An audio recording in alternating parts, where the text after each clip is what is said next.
All right, Freeway Ricky, how's it going? It's all good. What's up with you? Hey, grinding, man.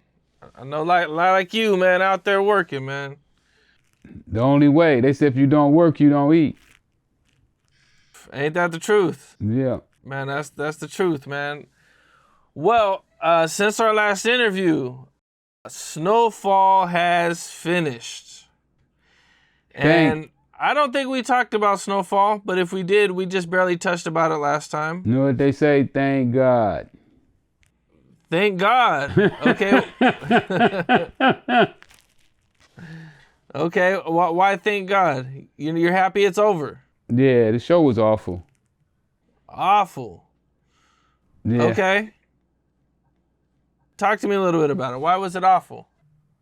It's a bunch of bullshit. You know, they threw some real stuff in there to get the people hooked, and then they served them the normal Hollywood black exploitation film. You know, and I didn't like it at all. I watched it for a season. You know, David Mays had me. He hired me for his podcast, and I watched it because I was getting paid. So I watched it. But it was hard. It was hard for me to watch, you know. Lines in the backyard in South Central LA, and, you know, people hanging from telephone poles. And I'm like, come on, man. Okay. What were some of the things that they actually took from you? Well, you know, the most of it is you know, being from South Central, and the CIA connection. You know, my story is the only story that I know of where there was a CIA connection. Now, I could be wrong. You know, maybe, you know, there was another one, but I haven't heard of it yet. Well, I believe you guys both invested in real estate. Yeah. You both got in the game young. I think you guys both rode horses. Well, my friends had horses. I didn't ride them. I mean, I rode horses before, but I wasn't into horses. He was flying an airplane. You know, I was taking airplane flying lessons out of Hawthorne. I mean, you know, John read my book. I mean, you know, and there was things that I saw. I can't remember right now because I was so glad when I wasn't doing the podcast no more and I had to watch that awful show. You know, and I hear people bragging about how great it is, but that just shows the state of Black America, you know, that they would enjoy a show so awful. I mean, the guy was a serial killer. He had, 30 murders in South Central Los Angeles? Come on, ain't nobody getting away with no 30 murders in South Central. Not as a drug dealer anyway. You know, they forgot about the Freeway Task Force, who was going around locking up all the drug dealers, and they always got their man. They never missed because they always planted the drugs. So they had to mix it up a little bit, you know, so that, because, you know, I wanted to sue them about that show. I really wish I could have sued them. But, you know, the lawsuit that I had with the rapper kind of discouraged me. You know, I went through such a battle with that. And it threw my game off. It probably set me back about 3 or 4 years where I could have been had I not been going through that lawsuit. And I had to make a decision that I want to continue to go forward, or if I wanted to stop and get into another battle with another conglomerate. I see. Well, what would you have done different? With that show? Yeah. I mean, I would have told a real story. You know, if I would have been FX and they wanted to do a real Los Angeles drug movie, I mean, the name would have had to be Freeway Rick. I mean, there's no other name out there that's a marquee name. You know, that name is a marquee name. But I know what happened. You know, I got it. You know, John probably went to FX and told him, you know, hey, I got Rick Ross, and we want to do this TV series about him. And they was like, the rapper? Oh yeah, let's do it. And then they said, no, the real one. And they was like, the real drug dealer? He's a real. We don't want no parts of that. You know, and that's usually how Hollywood deals with it. You know, and that's why we had to go to movie independent. You know, we're doing the movie independent, so I ain't got to put up with that Hollywood bullshit. You know, that they always want black people to wear dresses and you know, talk like women and wear makeup and all that stuff. You know, I wasn't gonna go for none of that. How did all this first come together with John Singleton? Or you know, I think you guys were talking about a movie? Well, I thought John Singleton was the perfect person to do my movie. I mean, from South Central LA, you know, he did Boys in the Hood and Poetic Justice. You know, he did some great movies. Baby Boy and the thing that I knew is, so I know without a doubt, that if they give me a great movie, I'm gonna do $1 billion. So I wanted somebody, and at that time I wanted the director to be black. You know, I was like, this should be a black movie. It's a black story. Crack cocaine affected the black community. This should stay black. And you know, I really felt high on that, you know, John or Antoine Fuqua, you know, somebody like that should be directing this movie. Denzel, you know, I talked to Denzel about doing it. I just felt that one of those guys should be the guy who does. I mean, look at my story. My story is American history, and it's also African American history. My story is gonna live on, 400-500 years. You know, they'll be talking about the story that happened in the '80s, where the CIA gave drugs to the Crips and the Bloods. Yeah, real shit, man. Well, how did you find out that he was moving on without you with the TV show?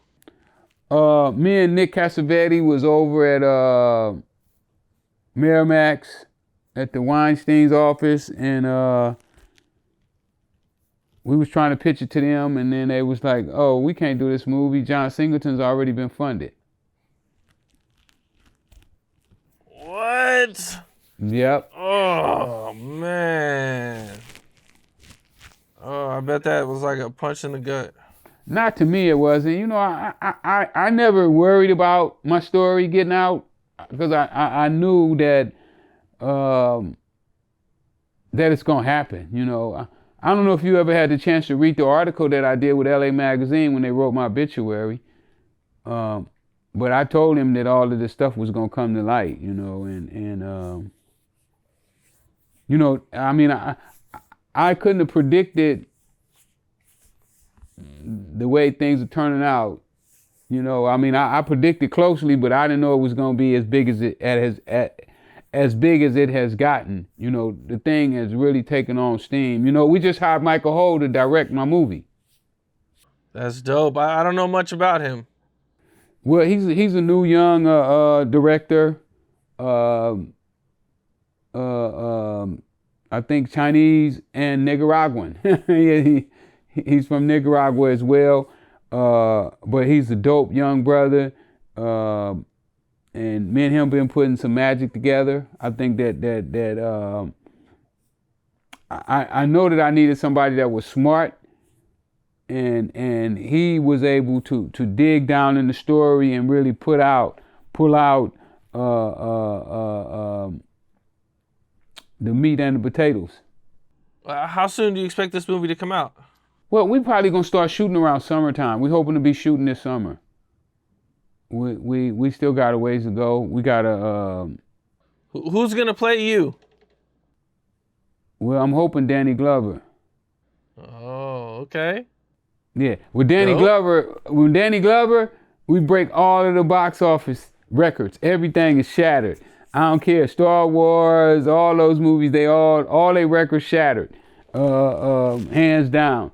We gonna run them. We gonna run them off the charts. Isn't Danny Glover old though? He's older, right? No, he's young, man. He might be in his 30s. Oh, okay. Not the old actor Danny Glover. I'm talking about Childish Gambino. Gotcha. Donald Glover. My man said Donald Glover. Donald Glover. Okay. Yeah, okay. I'm thinking that. That's what I'm shooting for. Okay. Dope. I think he's young enough. Okay. Yeah, for sure. But I feel like he's dope though. You know, I'm reading an article they did on him in GQ right now, and he seems like he's a dope, down to earth brother. Cause you got to be somebody to pull my character off. It has to be somebody that's special. You know, you can't be a normal person, and you can't think like normal people. You have to think differently than most people think. So I needed somebody like that, or I want somebody like that. And I think that he has a different way of looking at a lot of situations. Well, that's what's up, man. That's what's up. Hopefully it works out for you, man. It's gonna work out. And look, ain't no hope with this here. This is over. I done nailed this, man. They ain't got no choice. This movie gotta happen. I'll be looking forward to it, man. You know, the book's been going crazy. LA Times just did a story on the book, and I don't know how they found it. I'm like, how they find out about my book? My book ain't sold in no stores. My book is a street book. You know, my book is sold on the block. And LA Times did a nice spread on it when they had their book fair, and they compared the book to a Martin Scorsese movie. I hope I pronounced his name right. You know, I be messing everybody's name up like I just did Donald Glover, and I call him Danny Glover. So, you know, I be messing people's name up. That's because I speak with Ebonics. You know, I'm a high school dropout, so. Yeah. For sure. Nah, I just make money. That's all. Sure. I ain't that smart. Shit, come on, man. I know better than that. And my dispensary gonna be open in about 3 weeks. You gonna come from the Inland Empire and come to my dispensary open, and I ain't trying to hear that bullshit either. I be doing these interviews for you. Got me up an hour past my bedtime. I'm supposed to be getting a massage right now. Had to cancel my massage and come over here and kick it with you. So when my dispensary open and my grand opening, you better be there. What? I'll try to make it, man. No. What about if my cameraman goes? No, I want you there. You want me there? Yeah. You know what, man? Just for you, bro, I got you. All right, thank you. Just for you, bro. Your cameraman, he gonna come anyway. He probably be puffing anyhow. A little bit. Yeah. So I just got my license from the state 2 weeks ago. So now I'm going into the cannabis industry at a whole nother level. Yes. Oh, okay. I was gonna touch on that, but a little bit later. I wanted to kind of stick on the Snowfall stuff just a little bit more, man. Man. Were there any of those characters that were based on people that were in your circle? Do you know? The guy Leon, he kind of, you know, like my partner Al, you know, Al was a Crip, and you know he liked the guns, and Leon was kind of like that as well. So maybe that. It's hard for me to remember, right? Because I only watched like maybe 1.5 seasons, and I honestly can't remember much. But I saw plots in the story where it was one way in my story, but they flipped it a little bit to make it similar but not the same. Gotcha. What those were right now, I really couldn't. I couldn't explain that to you right now because I don't remember. You know, it was hard for me to watch the show, man. I mean, I really don't see how people felt so highly about the show. You know, I don't know. I just don't see it. You know, it doesn't resonate with me. You know why people liked it so much. Other than the violence and you know, I know people are fascinated with drug dealers, But other than those are the only two elements that I saw in the show that really would have made me want to watch it. You know, I don't like watching cartoons. You know, I don't watch Daffy Duck and Mickey Mouse and none of those type of shows. So it kind of reminded me of a cartoon. You know, some of the stuff they was doing was almost cartoonish. You know, you see a guy hanging in South Central, hanging from a telephone pole, and these guys are standing there watching him hang, and you know, and they punishing him for something he had did. And I'm like, man, come on, man. They'd have every helicopter and police in town would be parked right at that building. You know, it just it wasn't a real LA story, and I think that's what we want to see. We want to see a real, true LA story. You know, what happened? What clubs was they going to? You know, what car washes was they hanging out at? They didn't know none of that, so they couldn't put none of that in there. You know, the car washes our car washes used to be like nightclubs.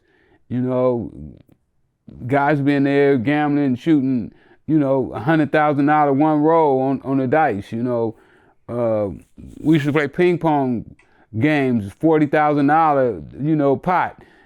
You know, stuff that that's what we thought was fun. You know, we wasn't out pulling no pistols on nobody, shooting up everybody, man. That it wouldn't have played. That wouldn't have played in LA. You know, LA ain't played that in a long time. You know, maybe in one of those backwood country towns or something you can do that, but not here in LA. No. You mentioned $100K a roll for dice. That was something you guys actually did? I didn't, but other guys did. You know, I wasn't a gambler. I gambled on ping pong because I was a good ping pong player. So I would put my money on ping pong, then nobody could beat me. How much would you bet? I think the biggest pot we did one time was like 45,000. But it didn't start off at 45. It kept, you know, bet 10 more, you know, bet I'm gonna come back, you know, that kind of, and the pot just grew, you know. But we used to play all the time for like $5,000, $4,000, you know. Okay. You know, one thing that happened in the show was the dude Franklin, he took a couple really big losses. Like one time a guy took off with like $5 million, then, you know, the CIA guy stole $73 million. Is there anything that happened similar to that in your real story? No. Never. Is there any big I losses never had that you took? $75 million. What happened? I said I never had $75 million. They play with some big numbers.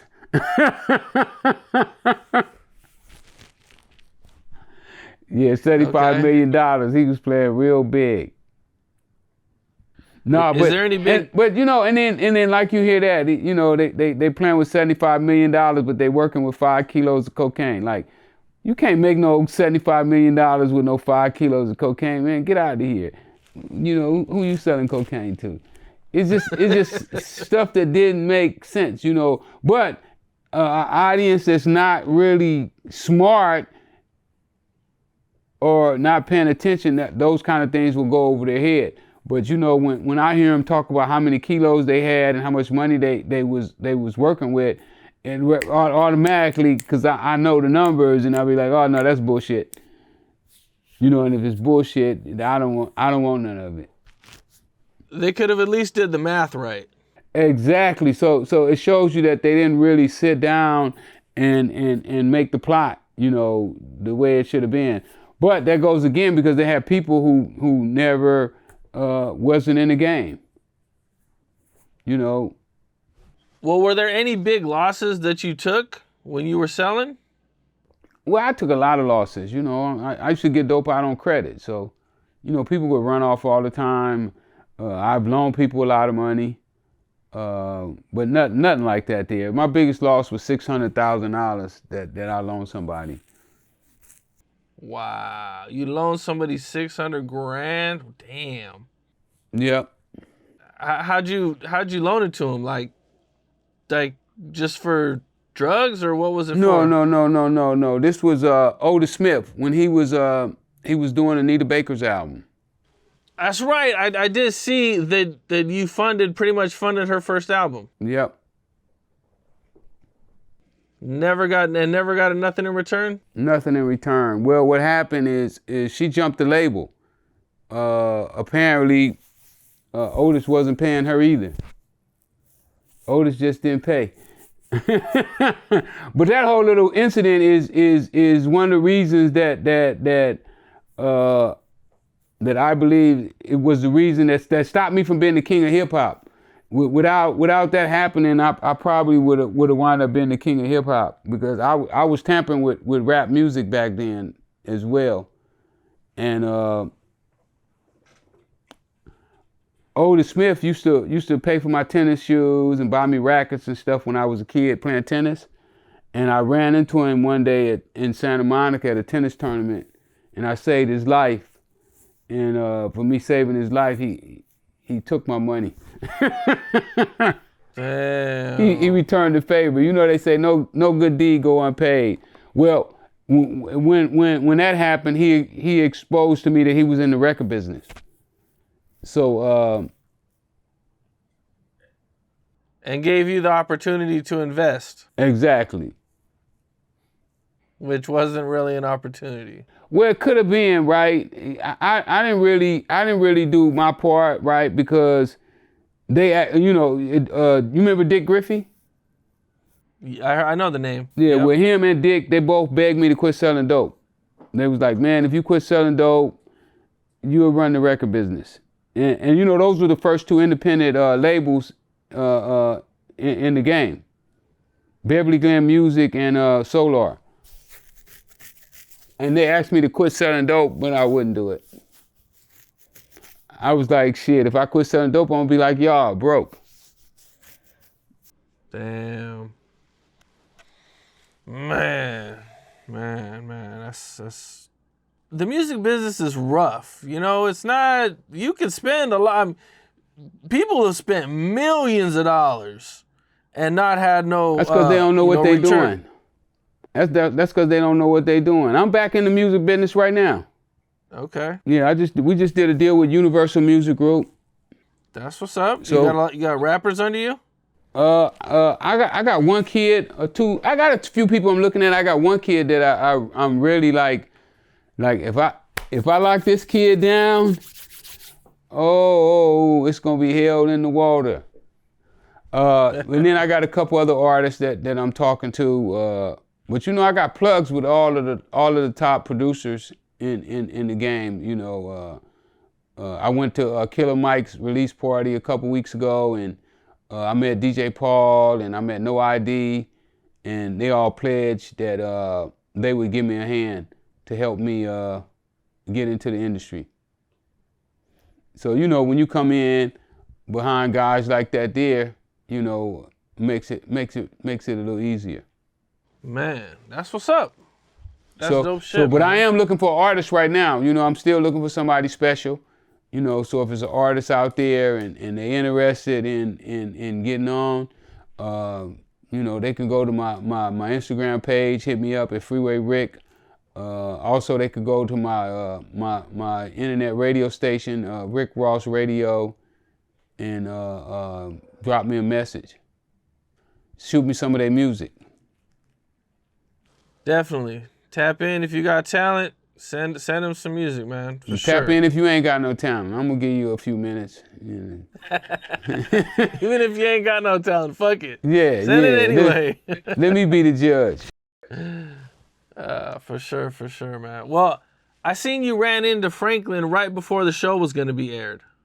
Yeah, we did. I like Franklin. At least I used to like him, but I guess he went Hollywood on me. I hit him a couple times after the show got started. I thought that there was some things. Even right now, I would like to get with him right now, because I would like to change that ending.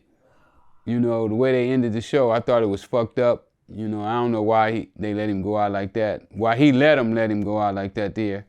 So I would like to get with him right now so we could change that ending a little bit. I didn't see it, but I heard about it. I got, after the show ended, I got, maybe 500 phone calls about people. Man, you didn't go out like that, did you? And I was like, motherfucker, is you crazy? Yeah, he was, he crack. turned into alcohol. Huh? Smoking crack. Yeah, turned into an alcoholic, completely broke. Just, that's just not how. I ain't completely broke. I ain't got much money, but I ain't completely broke. I ain't missing meals. I ain't missing no meals. And you didn't stumble in here half drunk either. No, man, don't drink. And don't drink at all. No. And don't smoke either. And don't smoke either. And I don't mess with cocaine. No kind of way no more. I'm done with cocaine. Yeah. No, I didn't like the ending. I felt it was a slap in the face of black people to tell them that it's okay to quit. If the world beats you down, then don't be too proud to quit. And I kind of took that personal, because I don't care how many times the world knock you down, you gotta get your ass back up. And that's right. If I would have laid down when I was in prison with that life sentence, I would still be sitting there. But I decided I wasn't gonna lay down. You knocked me down, but I ain't gonna lay down, because they say the champ is still the champ as long as he get up. So I'm gonna keep getting up off the canvas, no matter how many times they knock me down. Yeah, man, I hear that, man. That's real shit. Well, you touched on the rapper a little bit, man. And, I think a lot of people kind of know that he took your name and, took your lifestyle and put it in his music and everything, but I would like to kind of get the whole story of it. How did you first hear about that happening? Well, I had a book club when I was in prison. And one of the guys that was in my book club came over and he brought me a magazine article. And the guy was in the magazine calling himself Rick Ross. What was your first reaction? Let me see if that's his real name. Because if his mom would have named him Rick Ross, it would have been all good. Like, oh, that was legit. But when I found out he named himself Rick Ross, I was like, that's kind of fucked up. Yeah. Did he ever contact you at all? No, I contacted him. I called him when he was first making his little rounds. I called him at Smooth Magazine. One of my partners wrote for Smooth Magazine. And I talked to him that Friday, because I was calling everybody trying to find out who knew him. I was still, tapped in with the music industry. I was still talking to, Alcoholics and King T and Exhibit and a few other people once in a while. So I was like, I know somebody gonna know this dude. And so I hit my boy at Smooth Magazine, and he was like, oh yeah, dude gonna be in my office Monday at 9 o'clock. Call right then. So I called at 9 o'clock, and he handled the phone. And we talked, for about 5 or 6 minutes, Did he admit to using your name? Oh, did he? He almost had like a meltdown, because you got a picture. He's in a room.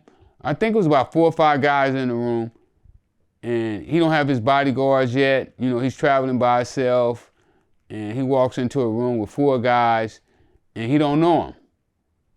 And then all of a sudden, they put him on the phone with Rick Ross. So he don't know what's going on. He don't know if it's a setup, he finna get beat up or what. He didn't. So he just went, oh, big homie, I love you. And I started using your name because I mentioned your name in a record one time, and the guys in the car, ears perked up, and I knew that was a name for me, and just, the whole 9 yards, just praising the motherfucker, which he won't do now, but on that phone, he praised me. But I mean, anybody with common sense can know. But right now, most people can't tell the real from the fake. you know, it's so much the metaverse and all that. You know, people got houses in the metaverse and they ain't got a place to stay on the street. So we got a problem right now with not being able to take the real from the fake. So, you know, when you see a guy and he got your name tattooed on his hands and you ain't his dead homie, you know something, you know, it's something there. It's a fatuation or something. When the phone call ended, was he going to do anything for you? Did he make any promises to you or anything? Yeah, he was supposed to come down to the penitentiary so we could talk business. Oh, okay. And I take it that never happened?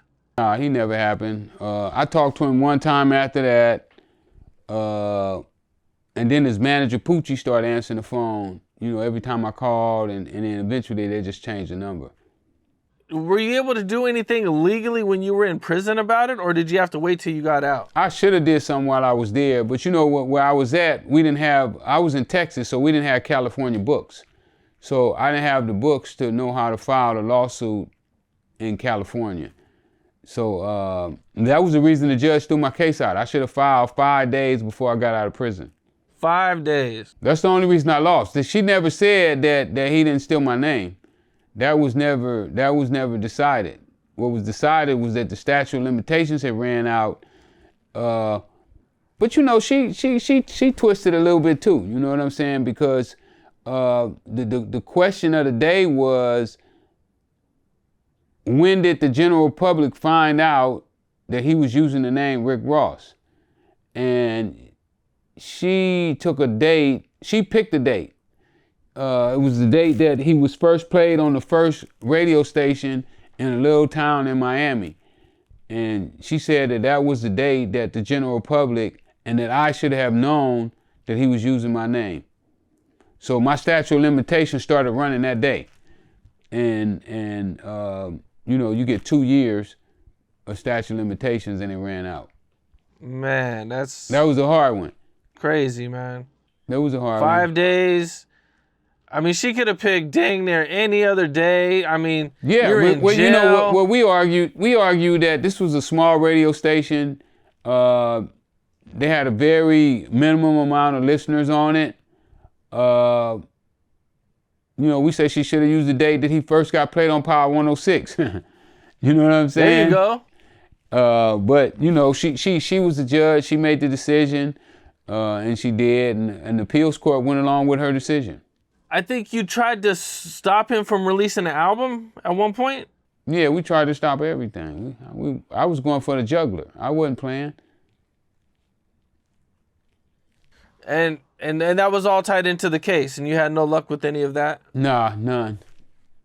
Well, you know, he had Universal behind him. You know, they came in with 15 lawyers. Right, you sued. Yeah, right. You sued Universal. I sued Universal, Def Warner Jam. Brothers, and we had Sony on the limb too. We might was gonna get him if we'd have won. If we'd have got past the part where the statute of limitations was, then we was gonna throw Sony in there too. Anybody that had put his name on product, we was gonna sue all of them. Damn. And then I think you sued him again in 2011? Nah, I ain't. No. Well, that might have been when I sued him. Oh, okay. Yeah, that might have been when I sued him. I can't remember. That was a long time ago. You know, it's 2023 now. That's 10 years ago. 11 years ago. I don't even remember that. I moved on. You know, once I lost the lawsuit, I moved on and said, you know what? Let bygones be bygones. Now I'm going to go out here and give me some money. You know, it would have been nice if I'd have been able to appeal. If I'd have been able to appeal that $50 million off from Universal, would have been real sweet. Yeah, it would have. And that's what they should have done. They should have gave you something. Yeah, Something. they never made me an offer. You know, Yeah. now let me show you how dumb he was. They said they spent $1.5 million fighting this lawsuit. $1.5 million. And not one time did they come up to me and say, hey, we'll give you $50,000 we'll give you 100,000. I mean, just think if that had been you, you know, you got somebody that's suing you, and you know they're gonna take this out as royalties. That's probably why he don't have no money right now. That's probably why he broke, why he doing car shows and stuff to pay his rent. They come to you and they say, hey, you know we spent 200,000 on that lawsuit already. You know that come out your royalties, and then you say 200,000. How much more is this gonna cost? Right? What does this guy want? Will this guy take? The guy just got out of prison. We know he broke. Will he take 100,000? Will he take 50,000? Will he take 200? Will he take 500? You know, you understand what I'm saying? But you don't let it run up to $1.5 million, and you know that they're gonna take this out of your royalties. You'll be the rest of your life paying that back. You may never pay it back. You know, with the way they charge, he probably had to pay back like $5 million. Man, right, man. It seems like they would have wanted to just get it over with as soon as possible and move on with business. But man, how did you feel when you found out he was a correctional officer? Well, I knew before the pictures came out. Oh. Yeah, okay. I got letters from guys that was in prison and told me that they had been, you know, inmates in the cell, you know, where he worked. They said he was the worst. Really? I wish I still had some of those letters. When my mom lost her house, I lost a lot of those letters that I had. Yeah, but the guys used to write me from prison and tell me about him. So he wasn't just a correctional officer, like he was a crooked correctional officer? No, he was a great correctional officer for correctional officer standards. Oh. Remember, okay. he got awards. Officer of the month and officer of the year and all that stuff. You know, like they say he would come in, and if you got an extra suit, they would take it. He would take it from you. You know, damn. Sneaking around trying to catch a guy shooting dice. You know, anything that's breaking the rules, you know, he enforced the rules heavily. Totally opposite than what he said. You know, he said that he became a correctional officer so he could help the homies smuggle dope in and all that stuff. But, you know, that was all bullshit too. Damn. A few other rappers have also used your name also, but they've actually paid homage to you. Yeah. I'm cool with a few of them. Okay. You know, like, Freeway, me and Freeway is cool. Me and Rich the Factor. You know, Rich used to be Freeway Rich. We cool. You know, anytime I come to Kansas City, he lay out the red carpet. Freeway do the same thing in Philly. So, yeah, they cool. But, you know, they got some street ties. The other guy, he don't have no street ties. Really? No street ties at all? Damn. He don't act like it. He had a credit card in high school, man. Come on. A credit card in high school? Yeah. Damn. Would you accept a phone call from him right now? I would, yeah. I don't have no hard feelings against him. For me, it was just business. You know, just like, I mean, him taking my name. I ain't mad at him about that either. You know, it's just, I done stole people's cars and all kind of stuff, man. You know, I know what it's like when you're struggling, when you're down at the bottom and you're trying anything to get out of that hole. So, no, I ain't got nothing against the brother. You know, I only wish him well. But he be lying and frauding. You know, with all of that high side and big money talk that he be doing, and he the boss and all that stuff. You ain't no boss. No boss take no man's name. You know, a boss make his own name.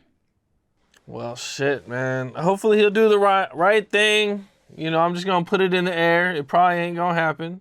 Yeah, he ain't got to do nothing for me. I don't need nothing from him. Hopefully he'll do the right thing, he can keep doing like he been doing. Whenever I come around, he take off. Give me 50 feet. I don't have no problem with that. Okay. I interviewed your son. He said that Rick Ross was running from him.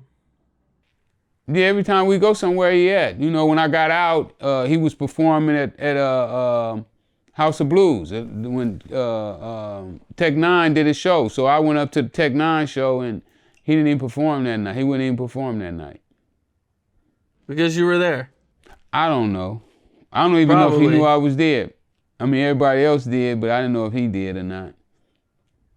Okay, yeah, but I remember your son telling me about how, like afterwards, he tried to catch up with him and he was gone. The Players Ball happened last year, down here downtown. My dad was actually out of town. The host of the Players Ball decided to give the rapper a award for the Player of the Year award in LA. You know, okay, whatever. Like, you can give him an award, don't give him to him in LA. So, you know, Afro Man, shout out to Afro Man, I gotta stay high, you feel me?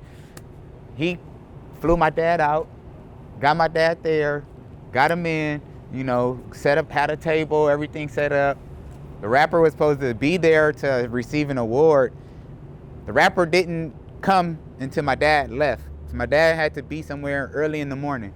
So the rapper didn't come into the club until my dad left the club. But I was still in the club.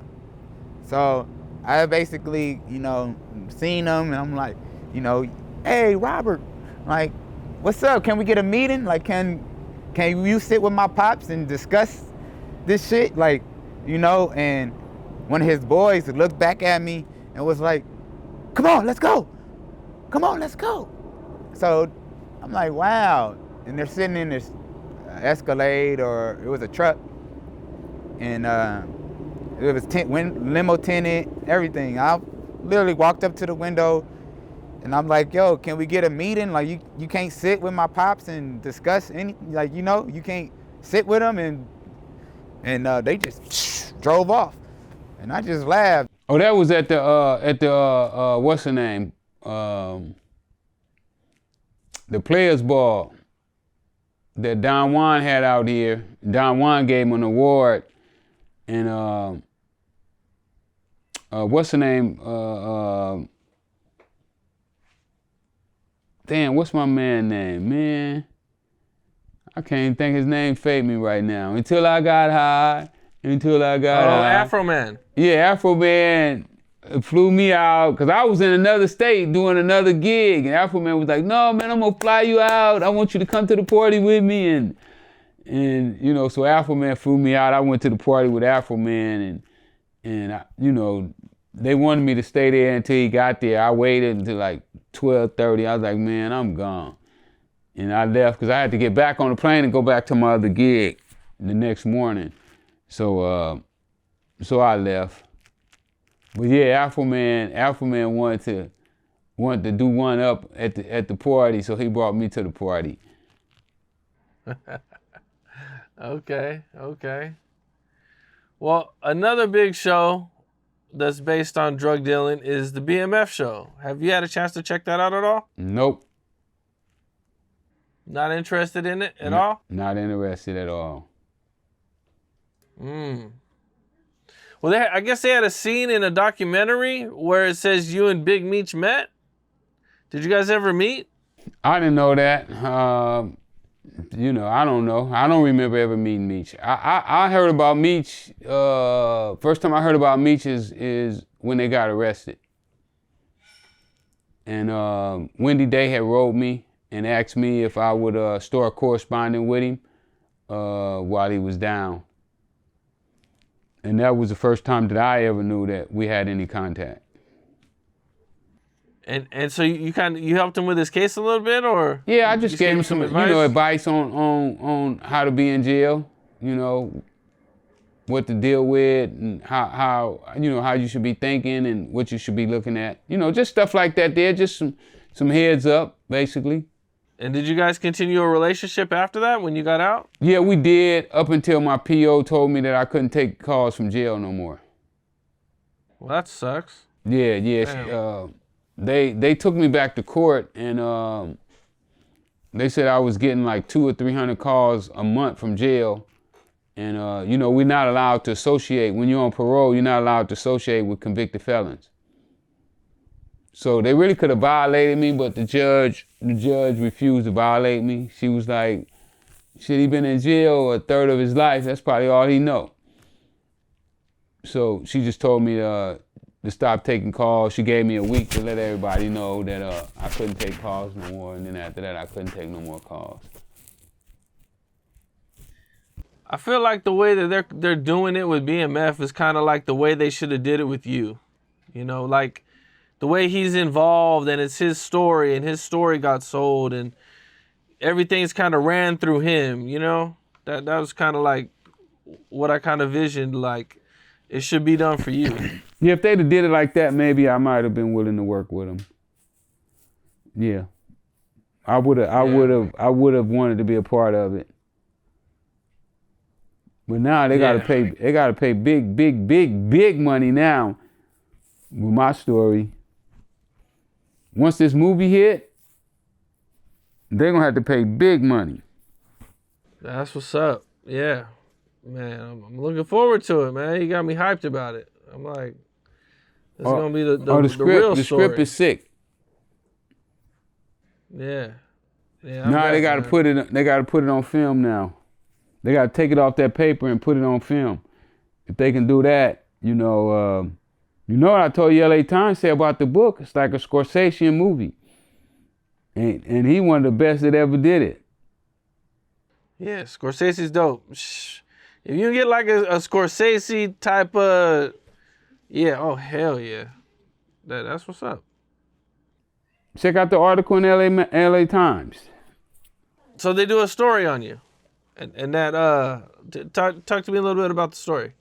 Well, they had a book fair down at USC a couple weeks ago. Like I said, April 11th, I guess it was, or 12th or something like that. And they had my book in there. I was at the tennis courts, and you know, I didn't think nobody there really knew who I was. And this white lady whose son plays, you know, at the courts where my kids play at, and she came up to me and she was like, LA Times just did a story about you, about your book. And, you know, first thing I said, no, you talking about the rapper. You know, because I'm like, ain't no way, they don't know nothing about my book. My book ain't sold in no stores.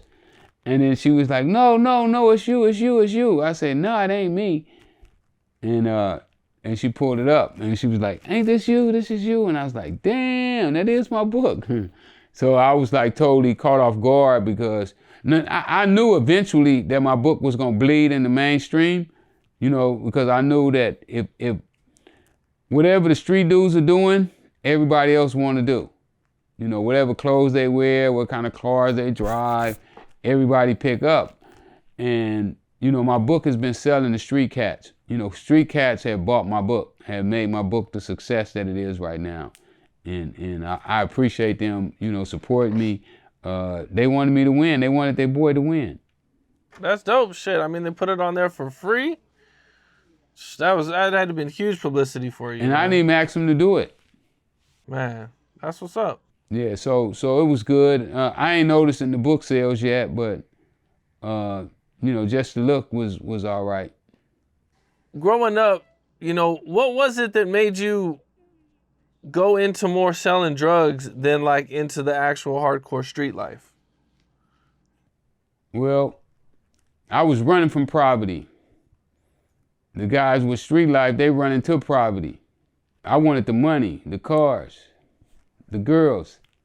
Growing up, I assume, you know what I'm saying, you probably seen other people doing it big and that's what kind of influenced you? Well, you know, when I saw the movie Superfly is really what really planted the first seed that I had. And you know, I didn't come back to the hood really. When in my teens in high school and stuff, I really wasn't in the hood. You know, I lived there, I slept there, but when I came home, it was dark. When I got off the bus, it was nighttime. I went in the house, took a bath, ate, and went to sleep. Got back up the next morning, 6 o'clock, got on a bus, and went back to Dorsey High School to play tennis.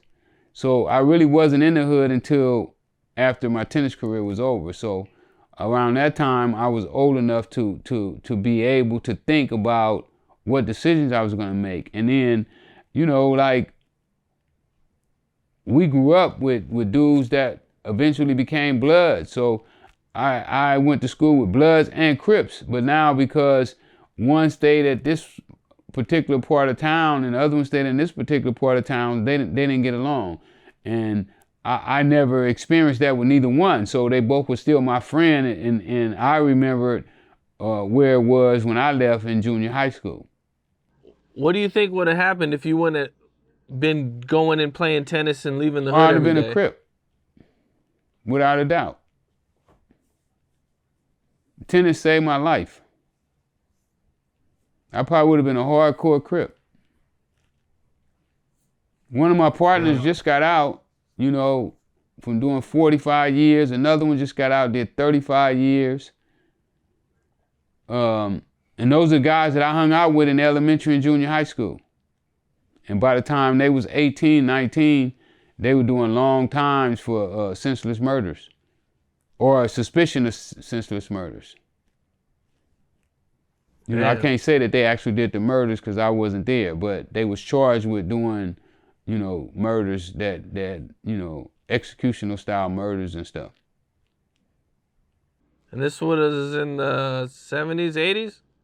Early 80s? Yeah, 70s, 80s. I seen somewhere your mom bought you some red shoes and you begged her to take them back. Yeah, when I was in junior high school at Bret Hart. So for people who don't live in LA or haven't lived in LA, you know, and especially during that time, you know, what was it like, you know, because you lived in a Crip neighborhood, right? Yep. I went to a Crip junior high school, a Crip elementary school. What would it have been like walking down the street with some red shoes on at that time? Well, if you wasn't somebody that they knew, you know, you probably gonna get beat up. But by me being from over there and they knew me, I was Red Shoes Dugan. Okay. So they didn't really sweat you too hard. They didn't really mess with you. That was enough. Red Shoes Dugan? Man, come on, man. Everybody at the school calling you Red Shoes Dugan? That's bad. Man, I drug those shoes. I drug them. I couldn't wait till the soul wore out of them. Yeah, I hear that, man. No, you didn't want to go to Bret Hart with no red shoes on back then. Yeah, do you see a lot of other people get beat up for having red shoes on? I done saw Bloods that come there and they get run off the campus. Yeah, they didn't stay at Bret Hart long. You know, the younger they are, the worse it is. You know, when they're young, they be even worse. You know, juvenile hall is worse than the penitentiary. You know, because them youngsters, they can't control all that energy. They just let it go. Like Tracy, they say Tracy was one of the worst penitentiaries it was. Okay. Is that for younger people or I don't know? Yeah, Tracy was like for people like 18, 21. You know, just before, because they didn't really like putting, you know, young boys up in no maximum security penitentiary. You know, that ain't really safe for them. So they would put them in these little like youth authority, but you know, where they get up to 21 years old. I never been there. I just heard the stories. Well, I was looking on Wikipedia, and they said you made more than 900 million gross in the 80s. That's possible. Is that accurate? That's possible. I didn't keep numbers. That's a lot of money, man. I think they said you profited more than 300 million, which would be... No, that ain't correct. Over $1 billion in 2023? That ain't correct. I didn't make that much money. Okay. How much do you think you took home after everything? Probably about 15 million. Nah. Really? Only 15 mil after all that? Yeah, that's a lot of money though for a high school dropout who, when he was 18 years old, when gas was 50 cents, couldn't put gas in his car, and now he got, you know, millions of dollars in suitcases. That's a lot of money. Weren't you making like $1 million a day towards the end? Yeah, but when you make $1 million a day, that's just money come in. You only probably profit out of that about 200,000. Okay. So you got to go by what you get to keep, not what you make. You know, people make a lot of money. Black people make $1 trillion, 2 a year, but they don't keep none of it. How'd you guys keep up with all the money? I know you guys had to have like bags of cash everywhere. Safes. Just put it in safes. How'd you count it all? With money machines, man. We had money machines back then. I seen you had money counters. Yeah, we did. Before we got the money counters, before we got hip to money, because I didn't know about money counters. We used to count that shit by hand, and it'd be days. I'd be like, man, fuck that. I don't feel like counting all that money. We're going to take the day off. We ain't counting the money today. It was harder to count the money than it was to sell the dope. Damn. And you hired money counters. Yep. How do you trust a money counter to count money? Well, we all grew up together. They was our homegirls. Oh, okay. You didn't search them before and afterwards? Nah. They was homies. Well, I mean, even homies could be tempted to steal when there's millions of dollars there. Yeah, but you know, we wasn't really tripping. Oh, okay. Was there any point during all this where like you made like a really big jump in the amount of money you were making? Like maybe something happened, you met a new connect, you got a cheaper price, and it was like, you know, you're making this good amount of money, but then it's like something happens and bam, it's like, holy shit. Well, we had always been doing pretty good, but when we met Danilo, we got a kilo price break. You know, where kilos went down like $3,000 or $4,000 a kilo, which was, you know, at that time was almost like unheard of. So, yeah, we did. But we was already doing well. You know, we were already making maybe $500,000 a day when we met him.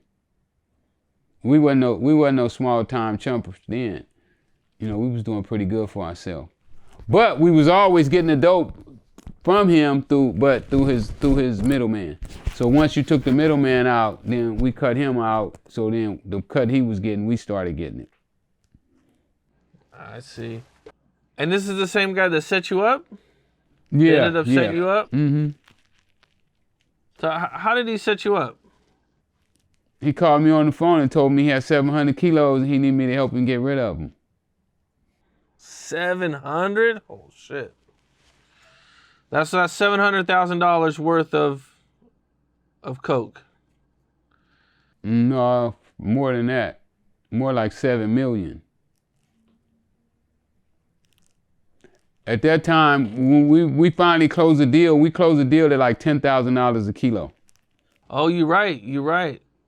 You're right. $7 million. No, I'm real good with my numbers. Yes. Right, okay. When you're talking kilos, ounces, and grams, and half ounces, all that stuff, I'm good at those numbers. And that's how I got myself messed up on the tapes, because I'm too damn good at the damn numbers, and I started figuring it out on the tape, and the jury was like, sound like you was all with it. So can you take me through the day of what happened? I mean, you know, I done talked about this stuff so much. This stuff is old. It's so much new stuff we got going on now, man. You know, he just called me on the phone after I got out of prison, was like, I don't know why you asking people to help you. You can help yourself. You know, I was trying to build that theater over on Crenshaw and Adams. I was going to open up the West Coast Apollo. Because I still had in the back of my mind that I'd let hip-hop get away. And I still was a little salty about that, you know, and then Death Row was blowing up, and you know, I'm always a competitor. Like, you know, I wasn't real happy with seeing these other guys blow up, and I was right there at the beginning. I should have had that shit, and I was like, fuck, you let this shit. You had Dick Griffey, you had Otis Smith, Barry Gordy, you had all these dudes right there at your fingertips, and all you had to do was bring this fucking hip hop to them. And put it out. So I got that theater. I thought that theater was gonna be the way that I wedged the weight back took the power back with that theater. So I was putting a theater together. What I figured that the theater held like 4,500 people, had a great big stage. You probably could put like 4 cars on the stage. I was like, this stage is gonna be where every hip hop artist is gonna want to come and perform on this stage. And then I found out that all the greatest black singers had all performed on that stage. Marvin Gaye, Red Fox, Tina Turner. Everybody had been on that stage. That stage used to be the West Coast Apollo. Before they put the 10 Freeway in, it used to be Sugar Hill, used to be the biggest black community. Well, this theater set in Sugar Hill. So it was the biggest black theater in LA at the time. And I had got control of it. So I felt that was gonna be what wedged the power. But when I went to prison, homeless people broke in and fucked up a lot of shit, and I needed some money to fix it, and I was trying to get help from different people, and I guess DA and all them heard about it, and they sent him to come and help me, and that's what they did. Was this like your one last Hail Mary and you were out the game? That's what I said, but with dope, it probably wasn't gonna be. I probably would have hit that lick, and then I would have been like, oh no, I'll make another 300,000 or 400,000 real quick, and then once you do that, then you be like, I'll make another couple 100,000, and next thing you know, you back wound up and all in and going. No, it's best to stay away from it. Being around South Central LA, did you know Nipsey? Yep, I knew Nipsey.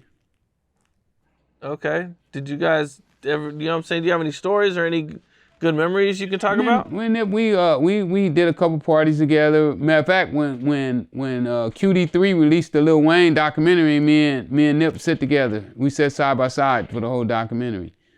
We never did any business together. I was always hoping I could have, but we were never able to do anything. So. I think I seen somewhere you said, you wish you could have gave him some game about how to be rich in the ghetto. Yeah, I wish I could have showed him that. Because what he wanted to do, I could have showed him how to do it. It's you got to walk a fine line when you're wealthy inside the ghetto. You have to carry yourself a little different because a lot of times people are jealous of your wealth and your success, and when they see you like that, they feel that you should give your wealth to them. So you got a tightrope when you're doing that. Right. I mean, it's got to be rough because you're around people who literally have nothing. Absolutely. Especially right now. I mean, this may be one of the worst times that I've ever saw it. People in the hood don't have $20. Damn. So the COVID money is over. Oh, that really messed it up. Well, they got used to they got that lobster taste in their mouth. And now they got McDonald's money. So yeah, that COVID money messed it up. Yeah, man. Well, going through all this, your fights with the system and Rick Ross and everybody, man. How tempting has it been to go back to the drug game? I think anybody that's selling cocaine is crazy. I mean, the weed is the sweetest game out right now. You can't beat it. The money's good. You can't get in trouble. No prison time. I'm like, anybody that ain't doing that gotta be crazy. Even Warren Buffett said that if you're an entrepreneur and you're not thinking about getting in the weed business, you're not really an entrepreneur. And he's one of the richest men in the world. Yeah, when I got into cocaine though, I was an idiot. I didn't know nothing. I never watched the news, never read a book. You know, I got all my information off of a movie screen. And then some 2-bit hustlers off the street. They gave me the theory. And I took their theory and I ran with it. Learning all that, you know, or should I say not knowing really what you were doing, you know, how do you feel like you could have did things a little bit different? Not sell dope. I think selling dope was I mean, I wouldn't change my life right now because I love who I am today, but selling dope was a complete waste of time for me. You know, I had all the drive, all the ambition. I was highly intelligent, but I didn't know how to channel that energy. Nobody had ever showed me how to, and people saw it in me. You know, Otis Smith and Dick Griffey and them, they saw it, but they didn't explain to me what they saw. So I was still under the impression that the only option for me was to sell drugs. But I was already hooked too. You know, I'm already making, you know, hundreds of thousands of dollars, going through millions of dollars a day. It's hard for somebody to come and tell me to quit. I can imagine that would be very hard to walk away from. Very hard. Hundreds of thousands.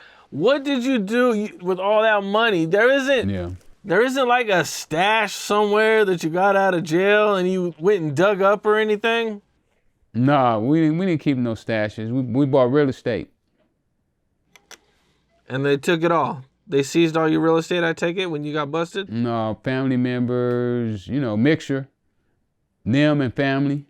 So your family didn't take care of none of your assets or anything when you were in jail? Nah, they didn't know how to do that. They didn't have the same ambitions I had. You know, you got to be around people that has the same ambitions that you have in order for them to keep your empire going. Wow. Yeah.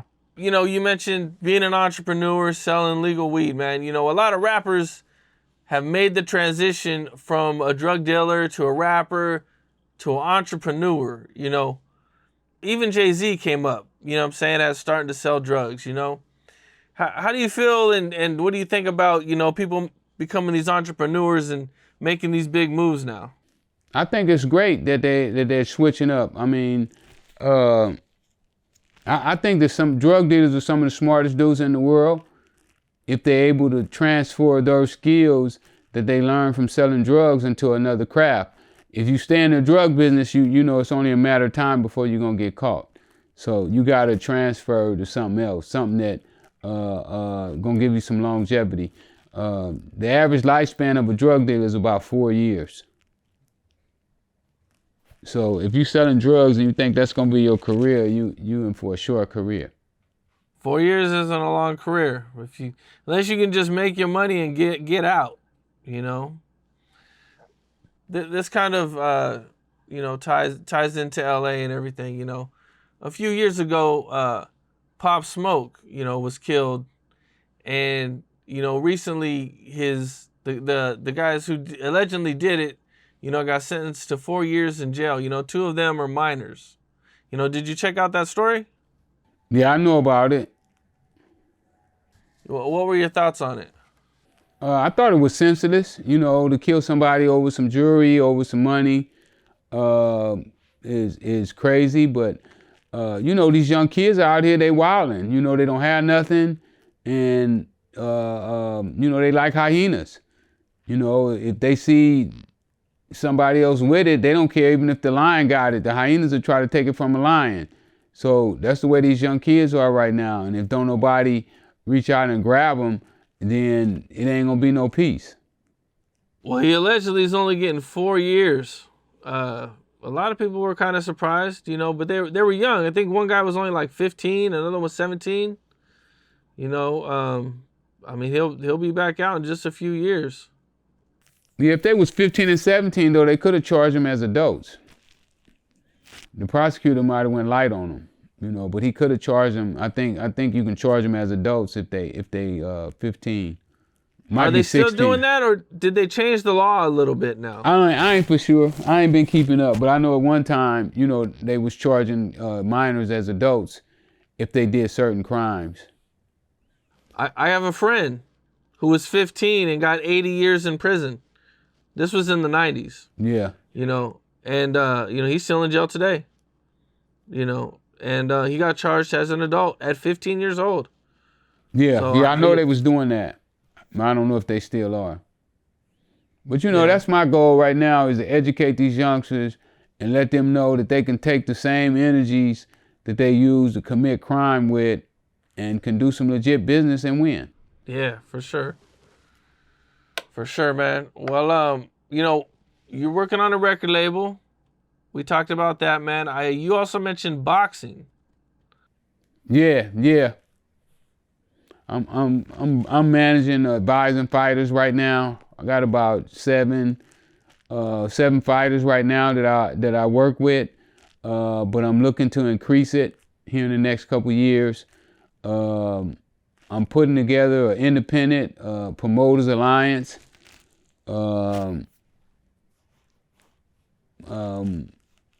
Some more of my organizing skills, the same way that I used to organize in my illegal businesses. I'm doing the same thing with my legit businesses now. Well, that's what's up. That's what's up, man. Well, anything else you want to touch on before we get out of here? No, I think you hit everything, man. You got me. I got you. We'll do it again. All right, well, we'll do it again. Sounds like a plan, man. All right. Definitely. Peace Always out. a good time, man. Peace out. Later, bro. Appreciate you. All right. What's up? This is Cam Capone. We got more content like this coming soon. So hit that like button, subscribe, and stay locked in to Cam Capone News.